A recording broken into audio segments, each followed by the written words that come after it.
የአሜሪካው ፕሬዝዳንት ዶናልድ ትራምፕ ከላቲን አሜሪካ እስከ አፍሪካ ህብረት፣ ከአፍሪካ ህብረት እስከ ቤጂንግ፣ ከቤጂንግ እስከ ሞስኮ፣ ከሞስኮ እስከ ኔቶ ብራሰልስ ድረስ የዓለምን ፖለቲካ እያናወጡት ይገኛሉ። ሰሜን ኮሪያ መልስ ሰጥታለች። ቻይና፣ ሜክሲኮ፣ ኩባ፣ ዩራጋይ፣ ብራዚል፣ ኮሎምቢያ የማዱሮን መያዝ በእጅጉ የሚቃወሙ ሀገራቱ ነው ተነስተዋል። ጥያቄው ለምን ነው? አሁን በዓለም ላይ አዲስ የፖለቲካ አሰላለፍ ተፈጥሯል። ዶናልድ ትራምፕ የሄጅመኒ ባህሪያቸውን አጉልተው አሳይተዋል። ዘ ስፕሪት ኦፍ ኒዮ ናዚዝም የሚባለውን ነገር እና የኢምፔሪያሊዝም አዝማሚያም እየታየባቸው ነው። ግሪንላንድን ወስዳን ነው እያሉ ነው። ፓናማን ለመጠቅለልም እየተዘጋጁ ነው። ቀጣይ የቤት ስራ የሚሆነው በኮሎምቢያ ባለስልጣናት ላይ ነው ብለዋል። ይሳካ ይሆን አይሳካም የሚለውን የምናየው ጉዳይ ነው። ነገር ግን ክቡራን ተመልካቾች አዲስ የፖለቲካ አሰላለፍ፣ አዲስ የፖለቲካ አወቃቀር በዓለም ላይ እየተከሰተ ነው፣ በዚች ሳምንት ውስጥ ማለት ነው። አፍሪካ ዩኒየን ኤክስፕረስ ግሬቭ ኮንሰርን ኦቨር ሲቹዌሽን ኢን ቬንዙዌላ፣ በቬንዙዌላ ጉዳይ ላይ ከፍተኛ የሆነ ጥርጣሬ ያለኝ እያለ ነው። the AU reaffirmed its committed to the fundamental principles of international law, including respect for the sovereignty of states, their territory integrity, and the right of peoples to self-determination, as enshrined in the Charter of the United Nations. የአፍሪካ ህብረት ጉልበት ምን ያህል ነው የሚለውን ቀስ ብለን የምናየው ነገር ነው የሚሆነው። ነገር ግን ያው ለመግለጫ ያክል በጣም ከባድ ስጋት በዓለም ላይ መደቀኑን የአፍሪካ ህብረት በመግለጫው አውጥቷል። ምናልባት ፉከራ ብቻ እንዳይመስልበት ሊሆን ይችላል። ነገር ግን ጨዋታው ኦልሞስት እያለቀ ነው። አንዳንዴ አሜሪካኖቹ ማይት ኢዝ ራይት የሚሉት ነገር አላቸው። ኃይል ትክክል ነው የሚል አቋም አላቸው። ነዳጁና እጹን ለጊዜው እንተውና ኒኮላስ ማዱሮ በአሜሪካ ባለስልጣናት እየተወደደ አልነበረም።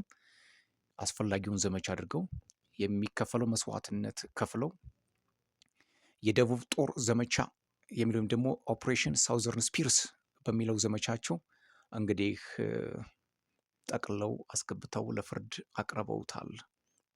አስገራሚው ነገር በዚህም አላበቁም። ቀጣይ የቤት ስራዬ በቦጎታ ወይም ደግሞ በኮሎምቢያ ባለስልጣናት ላይ ይሆናል ማለታቸውን ተከትሎ የላቲን አሜሪካ ፖለቲከኞችና መሪዎች ግራ ተጋብተው እየተንቀጠቀጡ ይገኛሉ።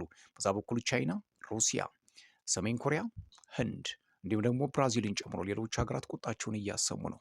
የመጀመሪያው መረጃዬ ይሄ ነው።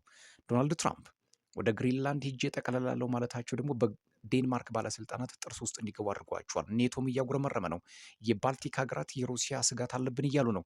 የዓለም ፖለቲካ ወዴት ሊሄድ ይችላል የሚለው ጉዳይ አሳሳቢ ሆኗል። ፌዝ ዋን መረጃ ይሄን ይመስል ነበር። ፌዝ ቱ መረጃዬ ሶማሌላንድ ዲናይስ ሆስቲንግ ኢዝራኤል ቤዝስ ኤንድ ሪሴትሊንግ ፓለስቲኒያንስ። አዲስ አረት ይዞት የወጣው መረጃ ነው። ዌስት ጀሩሳሌም ሶማሌ ላንድ ላይ ዲስፕሌስድ የሆኑ ፍልስጤማውያንን ለማስፈር እንቅስቃሴ ጀምራለች የሚለውን የሀርጌሳ ባለስልጣናት ተቃውመውታል። ሶማሌላንድ has rejected allegations that it agreed to allow an Israeli military presence on its territory or take in displaced Palestinians. The denial flows accusation from Somalia that the breakaway region had accepted such arrangements in return for diplomatic recognition by Israel. እንግዲህ በሚቀጥለው ባለፈው ሳምንት ሁለቶቹ ዌስት ጀሩሳሌም እና ሀርጌሳ የእርስ በርስ እውቅና ከመሰጣጣቸውን ተከትሎ በምስራቅ በአፍሪካ ቀንድና በመላው ዓለም ፖለቲካ ላይ ከባድ ውዝግብ ፈጥሮ እንደነበር የሚዘነጋ አይደለም። ላስት ዊክ ዌስት ጀሩሳሌም ሳይንድ a declaration recognizing Somaliland as a sovereign state, becoming the first and only nation to do so. Somaliland is self-declared republic that broke away from Somalia more than 3 decades ago, but was not recognized by any country until now. እስካሁን ድረስ እንግዲህ ከእስራኤል ውጭ በይፋ አፉን አውጥቶ ለሶማሌላንድ እውቅና የሰጣት ሀገር የለም። ቀጣዩዋ ማን ትሆን? ኢትዮጵያ? እሱን አናውቅም። the question is ጥያቄው ምንድን ነው? የጦር ቤዝ በሶማሌላንድ እየገነባች ነው የሚል መረጃ ወጥቷል። እስራኤል ሙሉ በሙሉ እግሯን አስገብታ የጦር ቤዝ ወይም ደግሞ የጦር ጣቢያ እየገነባች ነው። ይህ የጦር ጣቢያ መገንባት ሁለት አንድምታ አለው። አንድ በባዕበል መንደብ የሚንቀሳቀሰውን የኢራንና የሳውዲ አረቢያን እንቅስቃሴ ለመቁረጥ፣ ሁለት በባህረ ሰላጤው በኤደን ባህረ ሰላጤ አካባቢ የሁቲ አማጽያንን ለመከላከል፣ ሶስተኛው ምናልባትም በምስራቅ አፍሪካ ጠቅላይ የሆነ የበላይነትን ለማሳየት የሚደረግ ሩጫ ይመስላል። ነገር ግን የሀርጌሳ ባለስልጣናት የፈለሱ ፍልስጤማውያንም አልመጡም፣ የጦር ቤዝም ለእስራኤል አልሰጠንም ሲሉ ዲናይ ማድረጋቸው ወይም ደግሞ መከላከላቸው ወይም ደግሞ ማስተባበላቸው ተሰምቷል። ሌላው ስካይ ኒውስ ይዞት የወጣው መረጃ እንደሚያሳየው ከሆነ ኮሎምቢያ፣ ኩባ፣ ሜክሲኮ፣ ግሪንላንድ ኦር ኢራን ዌር ኩድ ትራምፕ ስትራይክ ኔክስት። እንግዲህ ዶናልድ ትራምፕ ቀጣይ በእነዚህ ሀገራት ላይ ሊዘምቱ ይችላሉ የሚል መረጃ እየወጣ ነው። ዶናልድ ትራምፕስ ኮመንትስ following his capture for Venezuelan President Nicolas Maduro suggest more muscular foreign intervention could soon follow elsewhere in the world። አለቀ በቃ። ይሄ ጡንቻን በማሳየት ጣልቃ በመግባት የፈለጉትን የማድረግ እብሪት በዶናልድ ትራምፕ ላይ ታይቷል። በሌላው ዓለምም ልናደርገው እንችላለን፣ በግልጽ ነው የተናገሩት። follow elsewhere in the world፣ በሌሎች ዓለማትም ልናደርገው እንችላለን። ስለዚህ የትኛውም ሀገር ቢንጫጫ ዶናልድ ትራምፕ ከዚህ የሚመልሰኝ የለም እያሉ ነው። ጫጫታው ቀጥሏል። ግሪንላንድ በጣም ዴንማርክ እጅግ በጣም እየተንሰፈሰፈች እየጮች ነው። እነዚህ አሁን የዘረዘርኩላችሁ እነ ኮሎምቢያ፣ እነ ኩባ፣ ሜክሲኮ፣ ግሪንላንድ፣ ብራዚል፣ ፓራጓይ በጣም ጭንቀት ውስጥ ገብተዋል። ሰው የዶናልድ ትራምፕ ፖለቲካ ዓለምን ወዴት ሊወስዳት ይችላል የሚለው ጉዳይ እጅግ አሳሳቢ ሆኗል። ሌላው ዴንማርክ የሰጠችው አንድ ማስጠንቀቂያ አለ። ምንድን ነው? ዴንማርክ ዋርንስ ትራምፕ ኦን ግሪንላንድ ኢፍ ዘ ዩናይትድ ስቴትስ አታክ አናዘር ኔቶ ካንትሪ ኤቭሪቲንግ ስቶፕ።